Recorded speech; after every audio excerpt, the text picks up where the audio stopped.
Ananya's Nana Nani Homes, a paradise for senior citizens. Holidays-nale, அது நம்ம GT Holidays தான். South India's #1 travel brand. சாப்பிட்டு பாருங்க, taste சும்மா கெத்தா இருக்கும். Daily double roasted rava, the perfect rava. பொதுவெளிகளில் மக்கள் மத்தியில் நீங்கள் போங்க இப்படியே ரோட்டில் பஸ்ஸில் போகிறவன் ஆட்டோவில் போகிறவன் ஏங்க இன்னும் அவருக்கு என்ன மரியாதை இல்லையாங்க வெளியில் வந்துடணுங்க. இது பொதுவெளி கருத்தாக இருக்கிறது. அண்மையில் நயினா நாகேந்திரன் எனக்கு ஓபிஎஸ் அவர்கள் தொடர்பாக கேட்டிருக்காருன்னு எனக்கு தெரியல, தெரிஞ்சிருந்தா நான் அப்பாயின்மெண்ட் வாங்கி கொடுத்துருப்பேன் அப்படிங்கிறாரு. மன்னிக்கணும், திரு நயினார் நாகேந்திரனுடைய பேச்சு எவ்வளவு அபத்தமானது அப்படின்னு. ஏங்க அவர் கடிதத்தை அனுப்பி இந்தியா பூரா எல்லா ஊடகங்களையும் பத்திரிகைகளையும் வருது. இந்த விஷயத்தில் இன்னும் உடைச்சு சொல்றேன். 5 முறை திரு ஓபிஎஸ் நயினார் நாகேந்திரன் பேச முயற்சி செய்திருக்கிறார், எடுக்கல. பதிவு அனுப்பியிருக்கிறார், ரெஸ்பான்ஸ் இல்லை. ஆக திரு எடப்பாடியும் நயினார் நாகேந்திரனும் கைகோர்த்து இந்த சதியை செய்திருக்கிறார். நான் குற்றம் சுமத்துறேன். நீங்க சொல்ற மாதிரி எடப்பாடி பழனிசாமி நயினார் நாகேந்திரனும் சேர்ந்து எப்படியாவது ஓபிஎஸ் நம்ம வெளியே தள்ளிடணும், ஓரம் கட்டிடணும் அப்படிங்கிற ஒரு முடிவுக்கு வந்துட்டாங்க. அதான் சங்கருடைய கருத்து 100க்கு 100 சரியான கருத்து. வெளிப்படையாக உடைச்சு பேசுவோமா? பல ஆயிரக்கணக்கான நூற்றுக்கணக்கான கோடிகளை சம்பாதித்து வச்சு கூட்டம் சேர்க்கிறார் திரு எடப்பாடி ஆதரவாளர். அந்த அளவிற்கு திரு ஓபிஎஸ் அவர்களால் செலவு பண்ண முடியாது. இல்ல, ஓ பன்னீர்செல்வத்திட்ட நிறைய இருக்கு, ஆனா அவர் வெளியே எடுக்க மாட்டேங்கிறாரு. இல்லை.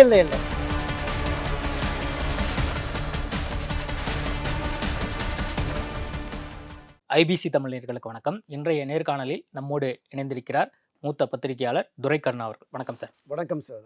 ஓபிஎஸ்னுடைய முடிவு 3 முக்கிய முடிவுகளை நாங்கள் எடுத்திருக்கோம் அப்படின்னு சொல்லி பண்ருட்டி ராமச்சந்திரன் ஓபிஎஸ்னுடைய ஆலோசகர் சொல்லியிருக்காரு. முதல் முடிவு, என்டிஏ உறவை நாங்கள் முறிக்கிறோம் அப்படின்னு சொல்லியிருக்காரு. நீங்கள் எப்படி பார்க்குறீங்க? ஜனநாயகத்தில் பெரும்பான்மையருடைய முடிவுக்கு ஏற்பது தான் சரியானது அப்படிங்கிறது தான் பார்வை, பொதுவெளி பார்வை. அரசியலானாலும் மற்ற எந்த நிகழ்வுகளானாலும் பெரும்பான்மையோருடைய முடிவை ஏற்க வேண்டும் என்பதுதான். அந்த வகையில் மரியாதைக்குரிய ஓபிஎஸ் அவர்கள் கிட்டத்தட்ட 2017 காலகட்டத்திலிருந்து பாரதிய ஜனதா கட்சியோடு நெருக்கம் பாராட்டி வந்தார்.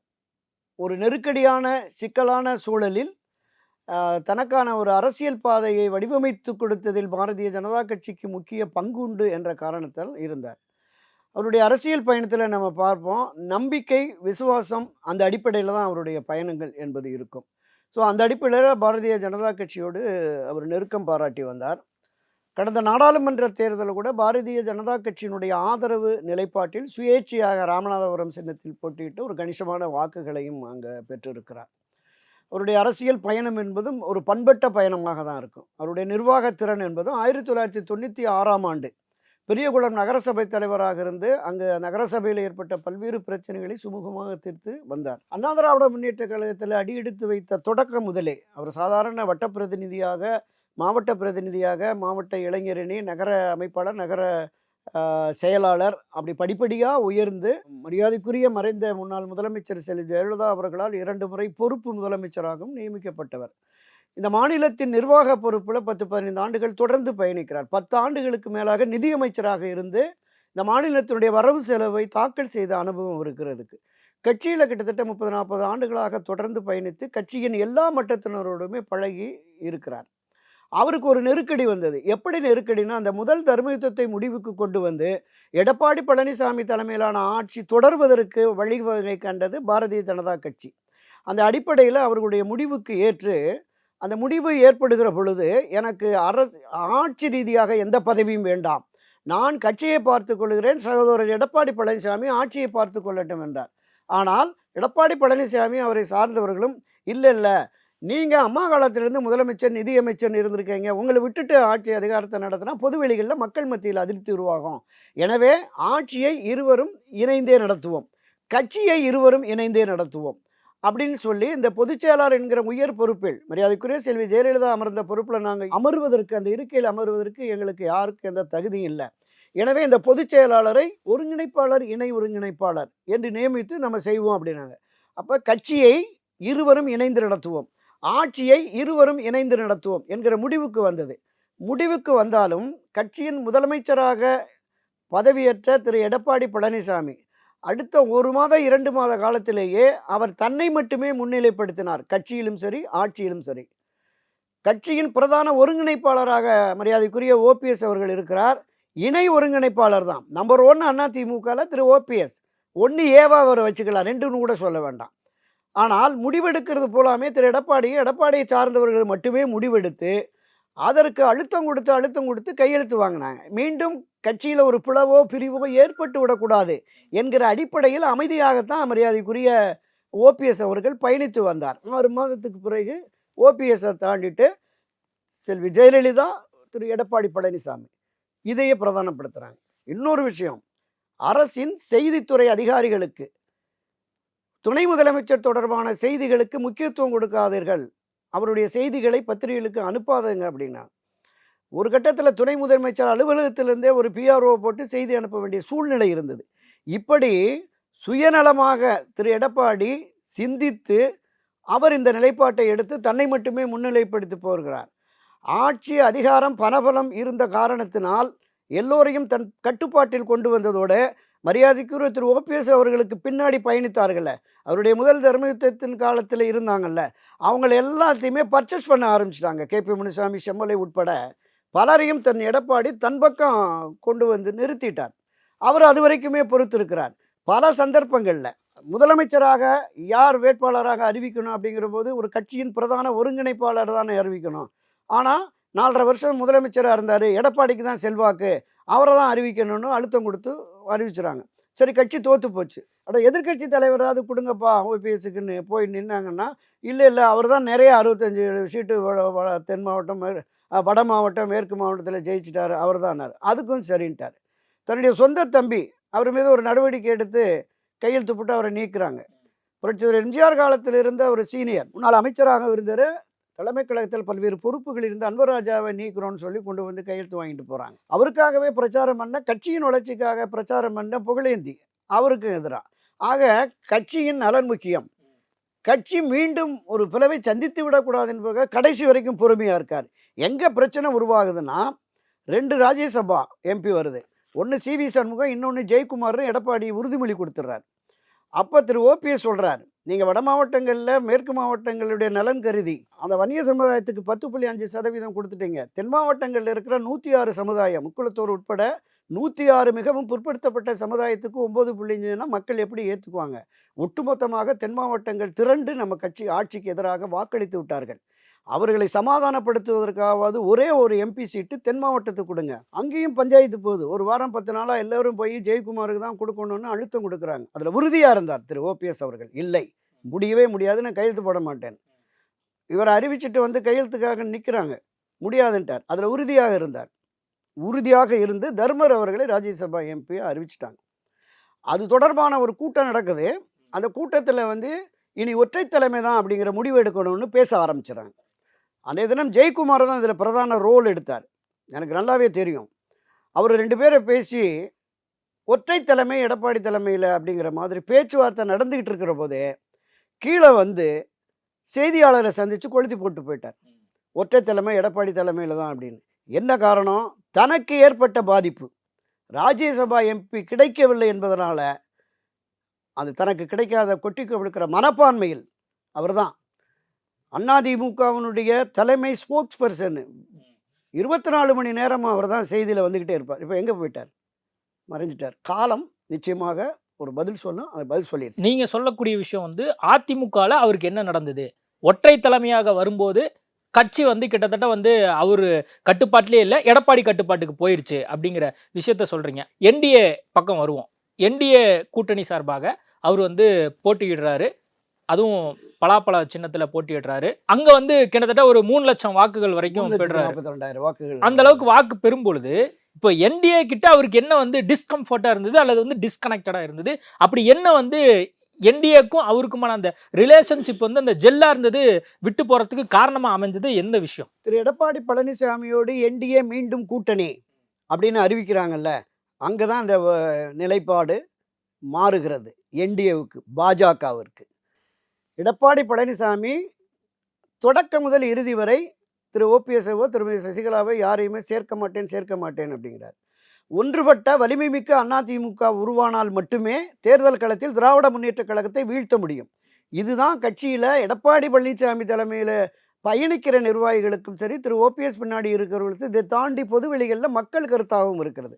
ஒன்றுபட்ட வலிமை மிக்க புரட்சித் தலைவர் எம்ஜிஆர், செல்வி ஜெயலலிதா காலத்தில் இருந்த அந்த ஒன்றுபட்ட அதிமுக என்பது தமிழ்நாட்டினுடைய ஆகப்பெரிய கட்சி. திராவிட முன்னேற்ற கழகத்தை விடவும் 1-2% வாக்கு வங்கி, நிர்வாகிகள், தொண்டர்கள் பலம் கொண்ட கட்சி.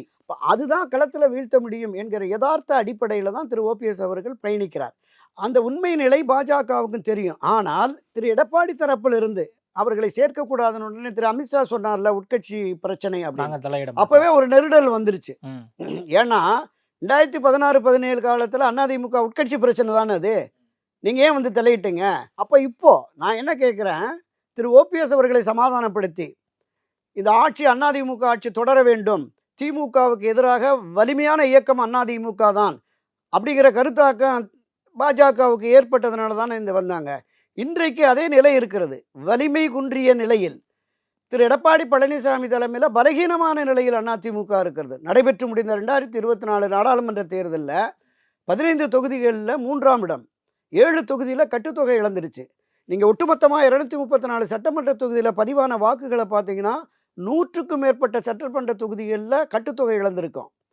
கிட்டத்தட்ட 100க்கும் மேற்பட்ட தொகுதிகளில் 2ஆம் இடம் 3ஆம் இடம் வந்திருக்கு. 11 தொகுதிகளில் தான் வெற்றிக்கான வாக்குப்பதிவு. அதனால தான் திராவிட முன்னேற்ற கழகம் 200+ன்னு 2026 நோக்கி பயணிக்க ஆரம்பிச்சிட்டாங்க. அப்போ இந்த பலகீனமான நிலையில் இருக்கிற இந்த எடப்பாடி பழனிசாமி தலைமையிலான அதிமுக மட்டுமே வெற்றி தேட தராது என்பதை பாஜகவும் உணர்ந்திருக்கல. அப்படி உணர்ந்ததுனால தான் 2021 தேர்தலில் அமித்ஷா வந்து இவங்க 2 பேரையும் ஓபிஎஸ் சிபிஎஸை கூப்பிட்டு தென் மாவட்டங்களில் ஒரு 40 தொகுதிக்கு மேலே அமமுக அதிமுகவின் வெற்றியை பாதிக்கும் என்று மத்திய உளவுத்துறை எனக்கு தகவல் அனுப்பிச்சிருக்கு. எனவே எனக்கு 15 சீட்டு கொடுங்க, அமமுகவை நம்ம அணியில் இணைச்சிக்கிறோம் அப்படின்னு சொல்லி பேசுகிறார். அது தேர்தல் ரிசல்ட்டில் ஒரு 10-15 தொகுதிகளில் அமமுக நிச்சயமாக அதிமுக வெற்றியை பாதிச்சிச்சு. இன்றைக்கு வெறும் அமமுக தினகரனுக்கு மட்டுமே அந்த அளவுக்கு செல்வாக்குனா திரு ஓபிஎஸ் திருமதி சசிகலாவுக்கான செல்வாக்கு 200 மடங்கு அதிகமாக இருக்கும்ல. அந்த நிலைப்பாட்டையும் அவங்க உணரல. தென் மாவட்டங்களில் இருக்கிற 16 நாடாளுமன்ற தொகுதிக்கு உட்பட்ட 96 சட்டமன்ற தொகுதிகளில் இந்த வெற்றி தோல்வியை தீர்மானிக்கிற சக்தி நிச்சயமாக திரு ஓபிஎஸ் சசிகலா தினகரனுக்கு இருக்கிறது என்பதுதான் கள யதார்த்தம். ஆனாலும் கூட திரு எடப்பாடி பழனிசாமி சொன்னார் என்பதற்காக அவர்களை சேர்க்க மாட்டோம், உட்கட்சி பிரச்சனைன்னு சொல்லியாது விடுங்க. ஒரு முன்னாள் முதலமைச்சர் என்கிற முறையில் தன்னோடு விசுவாசமாக இத்தனை ஆண்டுகள் பயணித்துங்கிற முறையில் ஒரு அமித்ஷா வந்தபோதோ மோடி வந்தபோதோ சந்திச்சிருக்கலாம்ல. அப்போ அவர் எல்லாவற்றையும் பொறுத்து கொள்வார். அவர் ஒரு அமைதியானவர், பண்பானவர், எந்த அதிரடி முடிவு எடுக்க மாட்டார், யாருக்கு விரோதமாகவும் எதுவும் செய்ய மாட்டார். ஆனால் அவரை சார்ந்து இயங்குகிற பல ஆயிரக்கணக்கான நிர்வாகிகள், லட்சத்துக்கும் மேற்பட்ட தொண்டர்கள் இருக்காங்கல்ல, புழுங்கி போயிருக்கான். என் தலைவனை அவமானப்படுத்துகிற உன் கூட நான் எப்படி பயணிப்பேன்? அது ஒரு உணர்ச்சிகரமான நிலை. அதைத்தான் இந்த ஒருங்கிணைப்பு குழுவினுடைய பிரதான ஆலோசகராக இருக்கிற திரு பண்டுட்டி ராமச்சந்திரன் சொன்னார், மதியாதார் தலைவாசல் மிதியாதேன்னு. அரசியலில் எப்போது வேண்டுமானாலும் என்ன நிலைப்பாடும் எடுத்துக்கொள்ளலாம். ஆனால் இப்போது ஏற்பட்டிருக்கிற இந்த நெருக்கடியான சூழலில் நான் தொடக்கத்தில் சொன்னேன்ல, ஜனநாயகத்தில் பெரும்பான்மையோர், கட்சியின் தொண்டர்கள், கட்சியின் நிர்வாகிகள், பிரதான ஒருங்கிணைப்பாளராக பிறகு அண்ணா காலத்திலிருந்து பயணித்த மூத்த தலைவர் இந்த கருத்தை வெளிப்படுத்துகிறார். எனவே இப்போதைக்கு இதை ஒப்புக்கொண்டு பயணிப்போம் என்கிற முடிவுக்கு வந்திருக்கிறார்கள் என்று தான் நான் பார்க்குறேன். கடைசியாக வந்து கைவிடப்பட்ட ஒரு நபராக இப்போ ஓபிஎஸ் இருக்கார் அப்படிங்கிற பார்வை தானே வருது.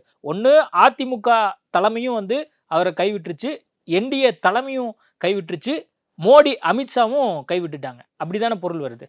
இல்லை, அரசியலில் ஒரு நீண்ட நெடிய பயணம் திரு ஓபிஎஸ் அவர்களுக்கு. யாரால் கைவிடப்பட்டாலும் மக்களும் தொண்டர்களும் அவரை தாங்கி பிடிப்பார்கள், அது எந்த மாற்று கருத்தும் இல்லை. பொதுவெளிகளில் தேர்தல் காலங்களில் அது அவருடைய சக்தி என்ன, அவருடைய தாக்கம் எந்த அளவுக்கு என்பதை நிச்சயமாக புரிவார்கள். கட்சி ஒன்றுபட வேண்டும். புரட்சித்தலைவர் எம்ஜிஆர் சொன்னார், ஒரு தொண்டனை கூட இழக்க மாட்டேன் அப்படின்னு சொல்லி தனக்கு எதிரானவர்கள் எல்லாம் இணைத்து பயணப்பட்டார். செல்வி ஜெயலலிதா அவர்கள் அவருமே தனக்கு எதிராக ஜே அணி ஜா அணி என்று பிரிந்த காலத்தில் மிக கடுமையாக விமர்சித்த திரு ராமவீரப்பன், காளிமுத்து, பா வளர்மதி போன்றவர்களெல்லாம் அரவணைத்து ஆட்சி அதிகாரத்திலே பங்கு கொடுத்தார். கட்சியிலே முதன்மை பொறுப்பிலே வைத்திருந்தார். பல்வேறு பிரிவுகளில் இருந்த முன்னணியினரெல்லாம் அரவணைத்து சென்றார். அந்த இருவரும் தலைவர்களின் நோக்கம் என்ன? கட்சி முக்கியம், கட்சியின் நலன் முக்கியம், கட்சியின் எதிர்காலம் முக்கியம், கட்சியின் வெற்றி முக்கியம். அந்த வெற்றி எப்படிப்பட்ட வெற்றியாக இருக்க வேண்டும்? களத்திலே, தேர்தல் களத்திலே திராவிட முன்னேற்ற கழகத்தை வீழ்த்த வேண்டும், ஆட்சி அதிகாரத்திலிருந்து அவர்களை அப்புறப்படுத்த வேண்டும். அந்த பிரதான நோக்கம் தான் அந்த இருவரும் தலைவர்களுக்கு இருந்தது. எவ்வளோ பெரிய ஆளுமை மிக்கவர்கள், எவ்வளோ பெரிய மக்கள் செல்வாக்கு மிக்கவர்கள். என்ன இருக்குது எடப்பாடிட்ட? எதுவுமே இல்லைங்க. அந்த புரட்சி தலைவர் இல்ல செல்வி நீங்க ஜெயலலிதா இப்படி சொல்றீங்க சொல்றேன் சார். இல்ல சொல்ல நீங்க சொல்றீங்க ஓபிஎஸ் என்ன இருக்கு அப்படின்னு தானே எல்லாரும் கேக்குறாங்க. இல்ல இருக்கிறது என்பது நமக்கு, அதாவது நீங்க ஒரு 60% 70% ஒரு பக்கம் இருந்தாலும் வாக்கு நம்ம திராவிட முன்னேற்ற கழகத்துக்கு அதிமுகவுக்கும் ஆட்சி அதிகாரத்துக்கு வர்றது எவ்வளவு வாக்கு வித்தியாசம்? அதிகபட்சம் 3.5%. ஒரு 7-8% இருக்குல்ல வெளியில. அதை இணைத்தோம்னா நம்ம வெற்றி பெறலாம். 17 ஓட்டுல ஒரு அதிமுக வேட்பாளர் தோத்தார் 2001ன்னு கருதுறேன். கோயம்புத்தூர்ல சிஐடியிலிருந்து வந்த சின்னசாமின்னு ஒருத்தர் சவுந்தரராஜன்ட்ட தோற்கடிச்சார். இதே தியாகராய நகர் தொகுதியில் 147 ஓட்டில் சத்யா தோற்றார். அப்போ ஒவ்வொரு வாக்கும் வித்தியாசம். அதுதான் என்ன செல்வாக்கு என்பது அங்கே நிரூபிச்சிட்டார். நீங்கள் தானே சொன்னீங்க. ஒரு வெறும் பலாப்பழ சின்னம் 12 நாட்கள் அவருக்கு எதிராக 6 பன்னீர்செல்வத்தை களத்தில் இறக்குறாங்க. இல்ல நீங்க அப்படி சொல்றீங்க. ஆனா வந்து தமிழ்நாடு முழுவதும் தெரியப்பட்ட ஒரு நபராக பன்னீர்செல்வம் இருந்தார். முதலமைச்சரா இருந்திருக்காரு. அவர் வந்து தோத்து போயிருக்காரு. அப்படிதானே பார்க்கணும் இது. ஒட்டுமொத்தமா ஒரு ஒரு வலிமை மிக்க தலைவரா பார்க்கப்பட்ட ஒரு இடத்துல அங்க ராமநாதபுரத்துல தோல்வியை தழுவுறாரு. அப்ப அவருக்கு அவ்வளவுதான் செல்வாக்கு. வெற்றி தோல்வி என்பது சகஜம். இந்த தேசிய அளவுல மிகப்பெரிய தலைவராக கருதப்பட்டவர், அகில இந்திய காங்கிரஸ் கமிட்டி தலைவராக இருந்தவர், கிங் மேக்கர் என்று போற்றப்பட்ட பெருந்தலைவர் காமராஜர் ஒரு மாணவர்கிட்ட தோத்துட்டாங்க. 96ஆம் ஆண்டு எவ்வளவு பெரிய தலைவர் செல்வி ஜெயலலிதா. 91 96ல் 151 எம்எல்ஏக்களோட ஆட்சி அதிகாரத்தில் இருந்த செல்வி ஜெயலலிதா 96ல் தோத்துட்டார். வெற்றி தோல்வி சகஜம். என்ன ஆதரவு நிலைப்பாடு, என்ன வாங்கினா அதிமுக ரெட்டலை கட்டுத்தொகை இழந்துருச்சுல, அதை தானே நம்ம பார்க்கணும். அதுதான் பார்க்கணும். அப்ப பெரிதளவுல கூட்டத்தை கூட்ட முடியல. அதே மாதிரி வந்து பெரிதளவுல மாநாடு வந்து திருச்சிக்கு அப்புறம் பெருசா போடுறேன்னு சொல்லி தொடர்ந்து சொல்லிட்டே இருக்காரு. இது வரைக்கும் வந்து பெரிதளவுல மாநாடு எதுவும் போடல. அப்படிங்கும் போது அப்ப அடுத்து என்னதான் பிளான் அப்படிங்கிற ஒரு கேள்வி இருக்குல்ல. வெளிப்படையா உடைச்சு பேசுவோமா? பல ஆயிரக்கணக்கான நூற்றுக்கணக்கான கோடிகளை சம்பாதித்து வச்சு கூட்டம் சேர்க்கிறார் திரு எடப்பாடி ஆதரவாளர். இன்னைக்கு உடைச்சு சொல்றேன், அந்த அளவிற்கு திரு ஓபிஎஸ் அவர்களால் செலவு பண்ண முடியாது. இன்றைக்கு செலவு பண்ண முடியலங்கிறாங்க. அரசியல் இல்ல பன்னீர்செல்வத்திட்ட நிறைய இருக்கு. ஆனா அவரு வெளியே எடுக்க மாட்டேங்கிறாரு. இல்ல நீங்க உடைச்சு பேசுறேன் அப்படின்னு சொன்னனால எடப்பாடி பழனிசாமி நம்ம உடைச்சு பேசுவோம். அவர் காசு கொடுத்து கூப்பிடுறாருன்னே வச்சுப்போம், நிறைய பேரை வாங்கிட்டாருன்னே வச்சுப்போம். இப்போ பன்னீர்செல்வம் இருக்கு வச்சுட்டு கொடுக்க மாட்டேங்கிறாரு. இல்ல அரசியல்ல எதிர்வினையாற்றுகிறவர்கள் இந்த மாதிரியான பிரச்சாரத்தை பண்ணலாம். நீங்கள் தனி ஒரு மனிதனான திரு ஓபிஎஸ் அவர்கள், அவர் மட்டுமே தான் இப்போ இந்த தலைமை பொறுப்பேற்று இந்த நிகழ்வுகளை, இந்த அரசியல் பயணத்தில் அவர் மட்டுமே தான் செலவு செய்து கொண்டிருக்கிறார். ஏன்னா இங்கே வந்திருக்கிற யாருமே சம்பாதிக்கலை. அவருடைய மாநில நிர்வாகிகளோ மாவட்ட அளவில் பொறுப்பில் இருக்கிறவர்களோ யாருமே சம்பாதிக்கலை. ஆனால் திரு எடப்பாடி பழனிசாமி தலைமையில் இருக்கிற அமைச்சர்கள், எம்எல்ஏக்கள், நாடாளுமன்ற சட்டமன்ற உறுப்பினர்கள் எல்லோரையுமே அவர் ஃப்ரீயாக விட்டுட்டார். அதனால் அந்த நிலைப்பாடு என்பது அவர்களால் செலவு பண்ண முடியுது. இன்றைக்கும் கூட நம்ம பார்த்தோம், பட்டுக்கோட்டை, கந்தரவக்கோட்டை அந்த ஏரியாவிலெல்லாம் எந்த அளவுக்கு விநியோகம் பண்ணி கூட்டத்தை சேர்க்குறாங்கன்னு. கூட்டம் சேர்ப்பதற்கு எந்த அரசியல் கட்சியானாலும் நிச்சயமாக பணம் செலவழித்து தான் பண்ணணும். இதையும் தாண்டி தேர்தல் வெற்றி தோல்வியை தீர்மானிக்கக்கூடியது பணமாகத்தான் இருக்கிறது. எனவே இவருக்கான அந்த சிறிய அளவிலான ஆதரவுன்னு நம்ம சொல்கிறோம்ல, அது பெரிய அளவிலான அண்ணா திராவிட முன்னேற்ற கழகத்தில் இணைகின்ற பொழுது இந்த கட்சி திமுகவை வீழ்த்துவதற்கு சரியாக இருக்கும் என்கிற பார்வையில் தான் ஒருங்கிணைவோம் என்கிற அந்த கருத்தாக்கத்தின் அடிப்படையில் அவரால் முடிந்தளவு மாவட்ட அளவில் கூட்டங்களுக்கு போகிறாரு, வருகிறார்கள், தொண்டர்கள் வருகிறார்கள். அது பெரிய அளவில் ப்ரொஜெக்ட் பண்ணப்படலைங்கிறது தான் என்னுடைய பெரிய வருத்தமாகவே. ஓபிஎஸ்னுடைய இந்த முடிவுக்கான காரணம் அண்மையில் மோடி வரும்போது நான் உங்களை மீட் பண்ணணும் அப்படின்னு சொல்லி வந்து கேட்டிருந்தாரு. அதுவும் தொகுதி சார்ந்து தான் வந்து கேட்டிருக்காரு அப்படிங்கிறது வெட்ட வெளிச்சமாக எல்லாருக்குமே தெரிஞ்ச விஷயம். அப்போது அதன் காரணமாக தான் இந்த ஒரு முடிவை எடுத்திருக்காரா? கடைசியாக நான் வாய்ப்பு கேட்டேன் சந்திப்பதற்கு, அது நடக்காமல் போயிடுச்சு. சரி இனிமேல் வந்து நம்மளை மோடி சந்திக்க மாட்டார் அப்படிங்கிற ஒரு முடிவுக்கு வந்து தான் இந்த ஒரு முடிவை எடுத்திருக்காரா? இல்லை, தொடர்ந்து கடந்த 5-6 மாதங்களாக நடைபெறுகிற நிகழ்வு. இங்கே என்டிஏ அணியிலே திரு ஓபிஎஸ் தொடர்கிறார் என்று இங்கே இருக்கிற பாஜகவினுடைய மாநில நிர்வாகிகளும் சொல்லுகிறார்கள். ஆனால் திரு எடப்பாடி பழனிசாமியை பொறுத்தளவில் இந்த ஒருங்கிணைப்பு அவசியமில்லை. நான் பிடிவாதமாக இந்த நிலைப்பாட்டை திரு எடப்பாடி பழனிசாமி தொடர்ந்து செய்து வருகிறார். இவர் என்டிஏ அணியில் போன உடனே அந்த பார்வை மாறுகிறது.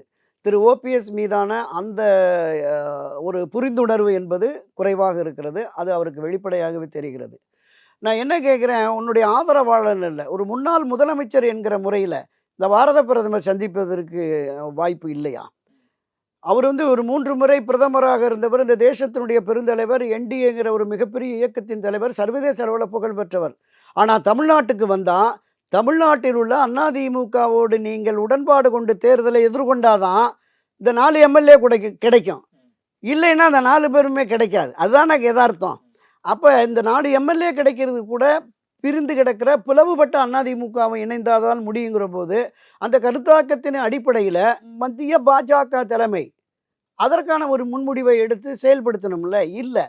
அப்போ பின்னாடியே வருகிற ஒருத்தரை தொடர்ந்து புறக்கணிப்பது என்பது நிச்சயமாக பொதுவெளிகள், நான் என்ன சொல்கிறேன், அதிமுக ஓபிஎஸ் அணியினரை தாண்டி பொதுவெளிகளில் மக்கள் மத்தியில் நீங்கள் போங்க, இப்படியே ரோட்டில் பஸ்ஸில் போகிறவன் ஆட்டோவில் போகிறவன், ஏங்க இன்னும் அவருக்கு என்ன மரியாதை இல்லையாங்க, வெளியில் வந்துடணுங்க, இது பொதுவெளி கருத்தாக இருக்கிறது. நான் அதை தான் சொன்னேன். அண்மையில் நயினா நாகேந்திரன் எனக்கு வந்து ஓபிஎஸ் அவர்கள் இப்படி கேட்டிருக்காரு, சந்திப்பு தொடர்பாக கேட்டிருக்காருன்னு எனக்கு தெரியல, தெரிஞ்சிருந்தா நான் அப்பாயின்மெண்ட் வாங்கி கொடுத்துருப்பேன் அப்படிங்கிறாரு. மன்னிக்கணும், திரு நயினார் நாகேந்திரனுடைய பேச்சு எவ்வளவு அபத்தமானது அப்படின்னு. ஏங்க பொதுவெளியில் அவர் கடிதத்தை அனுப்பி இந்தியா பூரா எல்லா ஊடகங்கள்லையும் பத்திரிகைகளையும் வருது, இது மாதிரி கேட்டிருக்காரு, அவருக்கு அனுமதி கொடுக்கப்பட்டிருப்பதாக பல தொலைக்காட்சிகளில் ஃப்ளாஷ் நியூஸே போச்சு.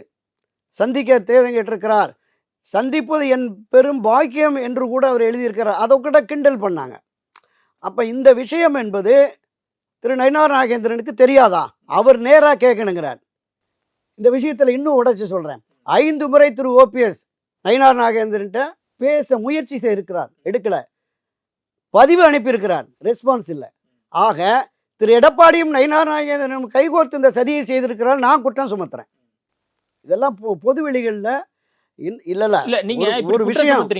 அதே மாதிரி மோடி காதுக்கும் அமித்ஷா காதுக்கும் ஓபிஎஸ் கூட்டத்துக்குள்ள தாவேகா கூட்டணி தொடர்பா பல்வேறு கருத்துக்கள் வந்து நிலவுது. நம்ம அவங்க பக்கம் போகலாம் அப்படின்னு சில கருத்துக்கள் முன்வைக்கிறத அமித்ஷா காதுக்கும் மோடி காதுக்கும் போயிருக்கு. அதனாலதான் சந்திக்காம தொடர்ந்து வந்து தவிர்த்துட்டே வந்தாங்க அப்படிங்கிற ஒரு டெல்லி வட்டார செய்தியும் ஒன்று கிடைக்கும். இந்த இருவரும் தலைவர்களின் காதுகளுக்கு போன இன்னொரு விஷயம் சொல்லட்டா, திரு எடப்பாடி பழனிசாமி அவருடைய பையன், அவரை சார்ந்த மீடியேட்டர்கள் முதலாக தமிழக வெற்றி கழகத்தினுடைய விஜய் தரப்பினரை சந்தித்து கூட்டணி பேச்சுவார்த்தை நடத்துகிறார்கள் அப்படிங்கிற தகவல் வந்தோன்னே தான் ஆனந்த் முதல்ல ஒரு ஸ்டேட்மெண்ட்டை கொடுக்குறார். இதை தாண்டி விசிக, பாமக, தாவேக போன்ற கட்சிகளோடு நாம் கூட்டணி அமைப்போம், பிஜேபி தேவையில்லை என்கிற முடிவுக்கு திரு எடப்பாடி பழனிசாமி வந்து விட்டார் என்கிற தகவல் நீங்கள் சொன்ன அந்த இருவரும் தலைவர்களுக்கு போனோன்னா தான் அமித்ஷா தூக்கிட்டு வாயா எடப்பாடின்னு டெல்லிக்கு கூப்பிட்டு கூட்டணியை நியமிக்கிறார்.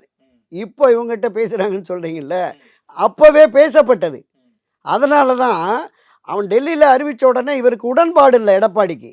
இல்லைன்னா அங்கே செய்தியாளர் சந்திப்பில் டெல்லியில் சொல்லியிருப்பார்ல, சொன்னாரா? சென்னைக்கு வந்து ஒரு வாரம் ஏதாவது சொன்னாரா? ஒரு மெகா கூட்டணியை கட்டமைக்க போகிறோன்னு பேசிகிட்டு இருந்தார்ல. அப்போ என்டிஏ தலைமையில் ஒரு மெகா கூட்டணிக்கு நாங்கள் பிள்ளையார் சொல்லி போட்டுட்டோம், அமித்ஷாவை சந்தித்து இது தொடர்பாக பேசிட்டோன்னு சொல்லியிருக்கணும்ல. தமிழ்நாடு விஷயம், மக்கள் விஷயம் பேசிட்டு வந்தேன்னார். எடப்பாடி மேலே நம்பிக்கை இல்லைன்னா தான் அமித்ஷா நேராக அங்கேருந்து ஃப்ளைட்டை பிடிச்சி சென்னைக்கு வந்து இவரை தூக்கி கொண்டு போய் நட்சத்திர விடுதியில் வச்சு டெக்ளேர் பண்ணிட்டு போயிட்டார். அப்போ அரசியலில் பல்வேறு விதமான புரிதல்களோடு சில விஷயங்கள் நடக்கும். அது வெளிப்படையாக நமக்கு தெரியாது. தெரிய வருகிற பொழுது யார் மீது தவறு என்னங்கிறது நமக்கு இன்னுமே தெளிவாகும். நீங்கள் சொல்கிற மாதிரி எடப்பாடி பழனிசாமி நயினார் நாகேந்திரனும் 2 பேரும் சேர்ந்து எப்படியாவது ஓபிஎஸ்ஸை நம்ம வந்து வெளியே தள்ளிடணும், ஓரங்கட்டிடணும் அப்படிங்கிற ஒரு முடிவுக்கு வந்துட்டாங்க. அதான் சங்கருடைய கருத்து 100க்கு 100 சரியான கருத்து. அப்படி தான் வந்திருக்காங்க. ஏதோ ஒரு புள்ளியில் அவங்க இணைந்து தான் இந்த விஷயத்தை பண்ணியிருக்கிறாங்க அப்படிங்கிறது தான் நமக்கு தெரிகிறது. இல்லைன்னா நிச்சயமாக நான் என்ன கேட்குறேன், அவர் நேரடியாக தொடர்பு கொண்டார், உங்களால் பேச முடியல, எங்கேயோ இருந்திருப்பீங்க. தகவல் அனுப்புகிறாரு, தகவல் பதிவு வாட்ஸ்அப் மூலமாக, அதையும் உங்களால் பார்க்க முடியல. ஆனால் வந்துச்சுல, 2 நாளாக வந்ததில்ல. பிரதமர் இங்கே இருக்கிற 2 நாளிலுமே எல்லா ஊடகங்கள்லேயும் வலைத்தளங்கள்லேயும் வந்ததில்ல. கேட்டிருக்காரு, அனுமதி கொடுக்குறாங்க. தூத்துக்குடியில் சந்திக்க போகிறாரா, திருச்சியில் சந்திக்க போகிறாரா, அல்லது அந்த கங்கை கொண்ட சோழபுரம் பகுதிக்கு போகிறாரா அப்படிங்கிற மாதிரி நிறைய விஷயங்கள் ஓடிக்கிட்டு இருந்தது. மரியாதைக்குரிய நயினார் நாகேந்திரன் இங்கே தானே இருந்தார். ஆனால் கடிதம் அனுப்பிச்சிருக்கீங்களா, நான் உடனே பிஎம் ஆஃபீஸில் பேசி நான் உங்களுக்கு ஏற்பாடு பண்ணுறேன் சொல்லியிருக்கலாம்ல, பேசியிருக்கலாம்ல, இல்லையே. அப்போ நாம் பேசின இந்த விஷயம் சரியானதாக இருக்குமோ அப்படிங்கிற மாதிரி தான் நான் பார்க்குறேன். ஓகே சார், நிறைய விஷயங்கள் குறித்து நம்ம டீட்டெயிலாக பேசியிருக்கோம். ஓபிஎஸ்னுடைய இந்த பரபரப்பான முடிவு அடுத்த கட்ட அரசியலை எதை நோக்கி கொண்டு போகுது அப்படிங்கிறது நம்ம பொறுத்திருந்து பார்ப்போம். நேர்காணல் கொடுத்ததுக்கு மிக்க நன்றி. நன்றி, வணக்கம். Ananya's Nana Nani Homes, a paradise for senior citizens. Holidays-nale அது நம்ம GT Holidays தான். South India's #1 travel brand. சாப்பிட்டு பாருங்க, டேஸ்ட் சும்மா கெத்தா இருக்கும். Daily double roasted rava, the perfect rava.